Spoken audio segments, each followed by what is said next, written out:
ಇನ್ನು ಶಶಿ ತರೂರ್ ಬಹಳ ಬುದ್ಧಿವಂತ ರಾಜಕಾರಣಿ, ಇದ್ದಿದ್ದನ್ನು ಇದ್ದಂಗೆ ಹೇಳುವಂಥ ರಾಜಕಾರಣಿ. ಜೊತೆಗೆ ಏನಂದರೆ ಈ ಯುದ್ಧದ ಸಂದರ್ಭದಲ್ಲಿ ಅವರು ಭಾರತವನ್ನು ಬೆಂಬಲಿಸಿದ್ದು, ಕೇಂದ್ರ ಸರ್ಕಾರವನ್ನು ಹೊಗಳಿದ್ದು, ಮೋದಿಯವರನ್ನ ಹೊಗಳಿದ್ದನ್ನು ನಾವು ನೋಡಿದ್ವಿ. ಕಾಂಗ್ರೆಸ್ಸಿನ ಕಣ್ಣು ಕೆಂಪಗಾಗಿತ್ತು. ನೀವು ಈ ರೀತಿ ಬೇಜಾರು ಮಾಡ್ಕೊಂಡ್ರೆ ಏನೂ ಮಾತಾಡೋಕ್ಕಾಗಲ್ಲ. ಒಬ್ಬ ದೇಶದ ಪ್ರಜೆಯಾಗಿ, ಒಬ್ಬ ದೇಶಭಕ್ತನಾಗಿ ನಾನು ಈ ಮಾತನ್ನು ಹೇಳಿದ್ದೀನಿ, ಬೇಕಾದ್ದು ಮಾಡ್ಕೊಳ್ಳಿ ಅನ್ನುವಂಥ ಮಾತನ್ನು ಹೇಳಿಬಿಟ್ರು ಶಶಿ ತರೂರ್. ಈಗ ಶಶಿ ತರೂರ್ ನೇತೃತ್ವದಲ್ಲಿ ಒಂದು ಟೀಮ್ ರೆಡಿ ಆಗ್ತಾ ಇದೆ. ಎಂಪಿಗಳ ಟೀಮ್ ಬೇರೆ ಬೇರೆ ದೇಶಗಳಿಗೆ ಭೇಟಿ ಕೊಡುತ್ತೆ. ಪಾಕಿಸ್ತಾನದ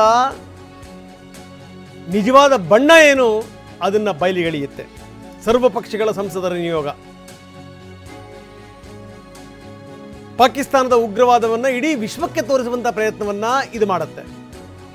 ಆಪರೇಷನ್ ಸಿಂಧೂರದ ಅಗತ್ಯತೆಯ ಬಗ್ಗೆ, ಅಗತ್ಯ ಎಷ್ಟಿತ್ತು ಅನ್ನೋದ್ರ ಬಗ್ಗೆ ಇದು ಮನವರಿಕೆ ಮಾಡಿಕೊಡುತ್ತೆ. 5-6 ಸಂಸದರ ನಿಯೋಗ, ಒಂದು ನಿಯೋಗಕ್ಕೆ ಶಶಿ ತರೂರ್ ನೇತೃತ್ವ. ಸರ್, ನನ್ನ ರೆಸಿಗ್ನೇಷನ್ ಯಾಕೆ ಸರ್? ನಾನೇ ಜಾಬ್ಸ್ ನ ಕ್ರಿಯೇಟ್ ಮಾಡಿ ಬಾಸ್ ಆಗ್ಬೇಕು ಅಂತಿದ್ದೀನಿ. ಹೇಗೆ? ಬಾಸ್ ವಾಲಾ ಬಿ ದ ಬಾಸ್. ಮುಕ್ತವಾದಂಥ ವ್ಯಕ್ತಿ. UN ಅಲ್ಲೂ ಕೂಡ ಕೆಲಸ ಮಾಡಿರುವಂಥವ್ರು, ವಿಶ್ವಸಂಸ್ಥೆನಲ್ಲಿ ತುಂಬ ಚೆನ್ನಾಗಿ ಗೊತ್ತಿದೆ. ಕಾಂಗ್ರೆಸ್ ಅವ್ರನ್ನ ಮೂಲೆಗೆ ಹಾಕ್ತು ಅಷ್ಟೇ, ಬುದ್ಧಿವಂತರು ಬೇಕಾಗಿಲ್ಲ ಅವ್ರಿಗೆ, ಪಕ್ಕಕ್ಕಿಡ್ತು. UAE ಸೇರಿದಂತೆ ಬೇರೆ ಬೇರೆ ರಾಷ್ಟ್ರಗಳಿಗೆ ಈ ತಂಡ ಭೇಟಿ ಕೊಡುತ್ತೆ.